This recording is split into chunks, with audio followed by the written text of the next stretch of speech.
bonjour, je suis avec. Aymeric, Alors, Émeric, tu viens d'où? je viens de Grenoble. Et donc là, tu as participé à un tournoi de The Whole World? Oui, The Old World à l'interrégion où il y a plusieurs jeux, dont ce jeu-là, 9e âge, Infinity.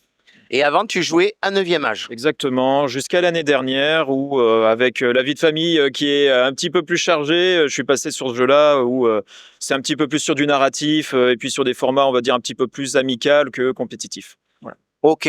Alors, tu vas nous parler de ta magnifique armée. Alors, c'est quoi cette magnifique armée? Alors, merci tout d'abord, ça fait chaud au cœur. C'est une armée d'elfes noirs avec un thème, on va dire, entre guillemets, pirate elfe noir aux Caraïbes, on va dire. Donc, mais pas Caraïbes Jack Sparrow, mais Caraïbes, on va dire. Donc, Ok. Parce que le diorama est très beau aussi. Hein. merci beaucoup. C'est vrai que c'est une petite scénette d'une attaque dans un port, en fait, où les elfes noirs débarquent. Voilà. Et avec effectivement des socles marins de sable avec des petites transitions de couleurs. Ok. Est-ce qu'il y a un rapport par rapport à l'attaque de marins, par rapport à de l'histoire par rapport à Warhammer ou un truc comme ça ou non? Bah, c'est on va dire le background général des elfes noirs qui sont un peuple de pillards et qui sont très portés effectivement sur les pillages maritimes. Donc je me suis dit que d'habitude on les voit souvent dans des pillages dans des endroits qui sont pas très féeriques ni très agréables. Moi je me suis dit pour une fois on pouvait peut-être faire ça dans un endroit un peu ensoleillé, chaleureux et sympa. Ouais. Ça pouvait donner un thème un peu différent. Ouais, c'est bien. Et est-ce que tu peux nous parler, alors moi toute l'armée me plaît beaucoup, mais ce que je suis impressionné, c'est par tes socles. Alors tu peux nous expliquer comment tu as fait ces socles? Alors, la première base des socles, c'est tout simplement des transitions d'aérographe. On va dire que des teintes, on va dire, partant du beige sur un bleu foncé et au fur et à mesure d'éclaircir avec l'aérographe pour faire des transitions entre, on va dire, un bleu azur et du sable blond. Et après, c'est une application de gel UV qu'on peut trouver un petit peu partout. Généralement, les femmes aiment bien utiliser pour la manucure. On peut trouver ça sur Amazon ou sur d'autres sites. Et après, c'est un séchage avec une lampe UV qu'on peut trouver effectivement sur le site comme Christophe World, Amazon ou même, si des dames font de la manucure, c'est quelque chose qu'on peut trouver à la maison. Et puis ensuite, un produit qui fait un effet eau où on peut faire un peu de l'onde marine qui vient par-dessus pour faire de la finition. Voilà. Ok. Et donc, Tu t'as mis plusieurs couches ces produits, non, c'est une seule couche, ça suffit. C'est l'avantage, c'est que le gel UV, c'est une seule couche, ce qui fait généralement entre 1 et 2 mm selon la quantité qu'on veut mettre. Et ensuite, ce produit de finition, il fait à peine un demi-millimètre, donc ça permet justement de ne pas trop prendre sur le volume du socle. Petit avantage pour les joueurs, ça permet aussi de sceller les pieds de sa figurine.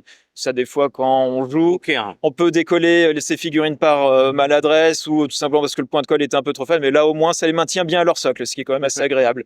Par rapport à ça, ils le verront dans la vidéo, parce que je sais pas si le son il sera bien dans l'autre vidéo qu'on a fait avant, donc c'est pour ça qu'on en refait une là.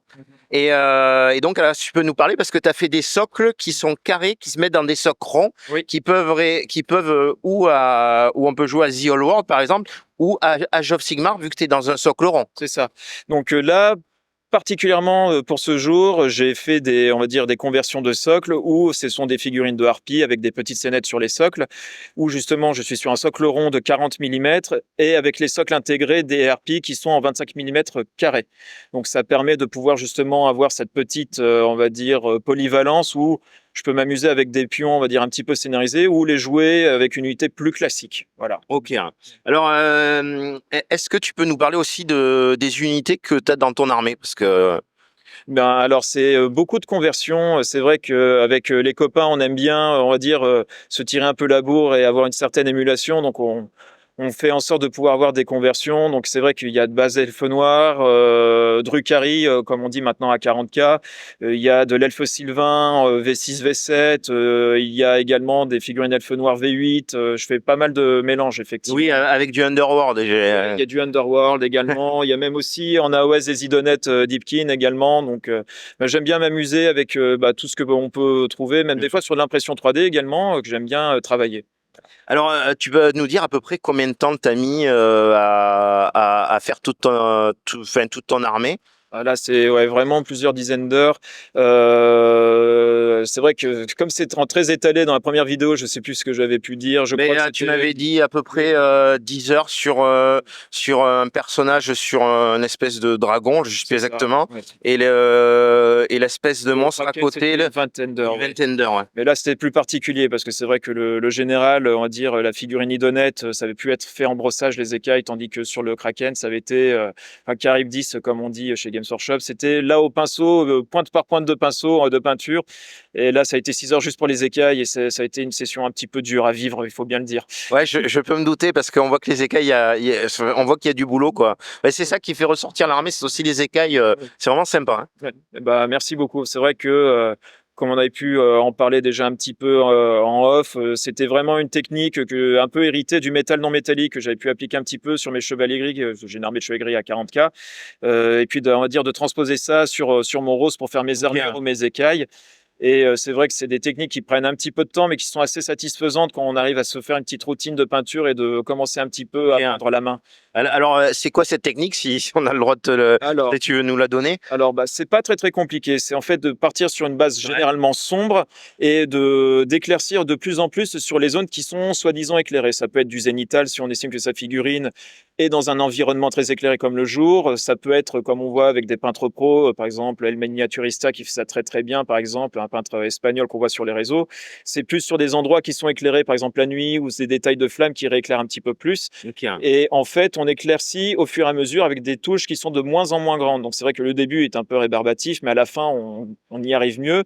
Et en fait, on éclaircit avec des transitions douces. Quand on fait une teinte, on part, avant de passer sur l'autre teinte, on fait mélange plus ou moins 50% et au fur et à mesure pour aller sur quelque chose de plus clair et sur les zones soi-disant les plus éclairées. Ça veut dire qu'il peut y avoir des endroits dans des creux qui peuvent être très sombres et des endroits beaucoup plus clairs, mais il faut que ça reste, on va dire, cohérent. Ok. On avait parlé un petit peu des unités que tu avais vite fait, je sais plus. Non, pas spécialement, mais c'était. Alors, t'as quoi comme unité? Alors là, aujourd'hui, je joue donc un général dynaste sur Manticore, donc qui est basé sur une figurine Idonette Deepkin. Ensuite, je joue un Carib 10. Donc ça, c'est la figurine de Games Workshop avec des maîtres des bêtes en métal, par contre, qui date de la V6 de Warhammer Battle. Ensuite, j'ai une unité d'arbalétrier basée sur des Drukhari. Si je dis pas de bêtises, c'est les guerriers kabbalites que j'avais convertis avec des kits de corsaires et puis un petit peu du bits de guerriers elfe noir V6. Ensuite, j'ai pris au niveau des furies, j'ai pas fait spécialement de conversion poil parce que j'aimais déjà très bien les figurines telles qu'elles étaient. Donc c'est les figurines actuelles de furies qu'on peut trouver avant sur Hammer Battle, mais qui sont maintenant jouées sur AOS, avec des figurines d'Underworld justement pour faire entre autres mes états-majors ou compléter un petit peu mes fillers d'unités. Et également, qu'est-ce que j'ai d'autre un petit peu d'impression 3D, effectivement, pour mes harpies. Et le train de bagages, où là, c'est un ami qui m'a donné justement la carriole que j'ai complétée avec un servant de baliste elfe noir. Ok, ouais, j'ai vu cette carriole très sympa. Et alors, comment t'as fait l'espèce de le blanc sur sur la carriole, ce qui est on va dire le toit, quoi. Alors, bah, on va dire un peu la carapace de la carriole, ça c'est tout simplement à l'aérographe. Donc ça, c'est vrai que ça demande un petit peu de matériel, mais on peut très bien le faire en brossage. Là, si je l'ai fait à l'aérographe, c'était tout simplement parce que la figurine avait demandé pas mal de ponçage, on va dire, pour pouvoir la préparer. Donc j'ai préféré, pour sécuriser, le faire à l'aérographe. Mais sur une figurine bien préparée, le brossage aurait pu être très très bien fait, de façon même plus simple, parce que c'est vrai que l'aérographe demande plus de mise en place, plus de nettoyage. Donc, c'est pas forcément du gain de temps quand c'est juste sur du one shot. Mais on va dire que n'importe qui peut très bien y arriver avec un simple brossage, une bonne brosse, et on fait très bien le travail tout aussi bien. Ok. Et est-ce que tu as d'autres techniques à nous parler que tu aurais utilisées, qu'on n'a pas pensé? Alors moi, ce que je conseille généralement en peinture, quand on veut être efficace, c'est de généralement réduire sa palette de peinture. C'est-à-dire que des fois, on voit des armées qui ont beaucoup de couleurs. Moi, ce que je conseille généralement, c'est de mutualiser les couleurs sur les teintes. Par exemple, là, on va dire que je fais des peaux qui sont très foncées, des peaux noires. Donc, je fais mes bases de marron pour la peau, base de marron pour les bois, base de marron pour mes cuirs. Donc, c'est vrai que ça me permet après d'avoir un éventail d'éclaircissement qui est un petit peu différent, mais les mêmes bases de couleurs, et de pouvoir justement éclaircir au mieux et donner plus d'impact sur chaque teinte. Généralement, il faut éviter de mettre trop de couleurs parce que ça peut surtout quand on est débutant en peinture, on peut se perdre en fait et se dire qu'on va jamais y arriver parce qu'on a trop de choses à faire. Des fois, il n'y a pas besoin, il suffit de trouver un schéma de couleur qui peut être assez impactant et très sympa et à son goût. Et qui plaît aussi. Qui plaît aux autres et qui plaît surtout à soi-même. Toi-même, c'est le plus important. C'est ça exactement le plus important. Et en fait, tout simplement, d'arriver à être satisfait de son niveau de peinture, parce que justement, comme on travaille sur moins de teintes, on les travaille plus, comme c'est à l'échelle d'une armée, on les travaille, et donc là, on progresse beaucoup plus vite. Justement sur la teinte, et ça permet après justement un petit peu de la masteriser et après de gagner ensuite beaucoup de temps après sur la peinture, parce que comme on maîtrise le procédé, au début c'est un petit peu long, on fait des figurines test, mais alors après effectivement quand on veut jouer et faire des unités complètes, par exemple pour jouer avec ses copains ou faire des tournois ou des rassemblements, là c'est vrai que c'est beaucoup plus fluide après quand on doit peindre quelque chose que l'on a envie de jouer. Alors oui, un dernier truc qu'on n'avait pas parlé, c'est comment tu as fait le fond là avec le bateau, l'espèce de, je sais pas si on peut dire l'espèce de peinture qu'il y a tout au fond, les illustrations.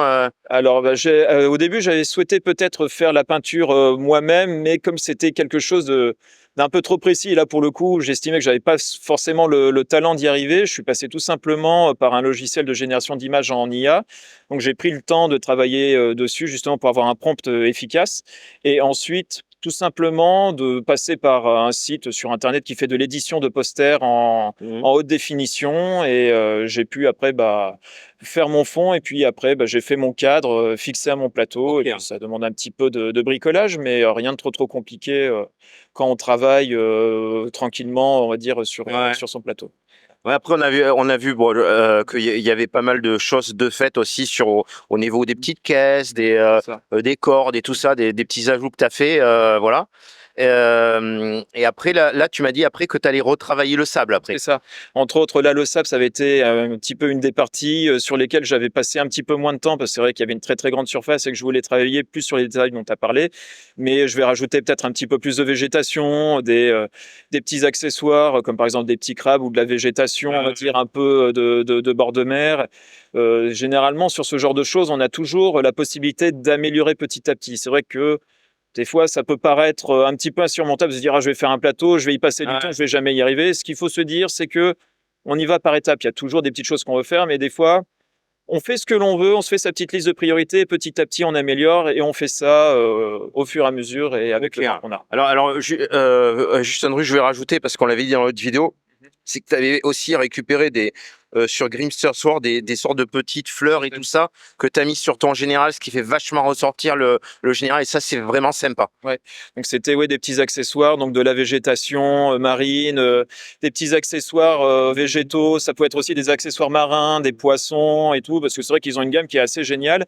Il y a d'autres vendeurs aussi qui font ce genre de choses, donc maintenant on a la chance de pouvoir trouver vraiment une super variété pour pouvoir travailler ces socles, parce que moi j'estime que les socles, c'est vrai que généralement on me fait pas mal de compliments sans fausse modestie. C'est parce que j'estime que le socle, c'est la deuxième moitié de la figurine. Généralement, moi, j'adore des fois certaines armées. Je me dis que les socles manquent un petit peu de rendre justice à la figurine, parce que ça donne encore plus de. T'es sûr, je l'ai vu l'année dernière, ça fait tout ressortir. Et ça, c'est vrai que parfois, passer un petit peu plus de temps sur ces socles, ça change complètement une figurine. Donc, les bords de socle, selon la couleur que vous voulez, en noir, couleur beige, ou selon le schéma de couleur que vous avez, rajouter un petit peu d'herbe. Des fois, des choses bêtes, vous avez de la terre artificielle que vous avez mis sur votre socle, faire un petit brossage pour donner un petit peu plus de contraste. Pareil sur le sable ou les cailloux. Des fois, c'est des petits détails, mais qui font ressortir et qui prennent pas nécessairement beaucoup de temps. Et effectivement, comme on disait pour le plateau, on fait ça au fur et à mesure, et c'est des petits boosts de peinture et de détails qui, on va dire, font vite ressortir une figurine et qui ne prennent pas nécessairement beaucoup de temps quand on fait ça par étapes.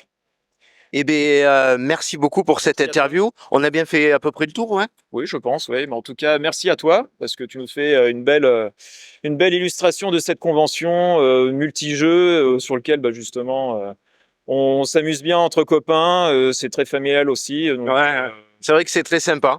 Et merci à toi pour cette interview. Et puis je te dis bon courage pour le tournoi. Merci. Puis à très bientôt. À très bientôt. Avec plaisir. Au revoir. Au revoir.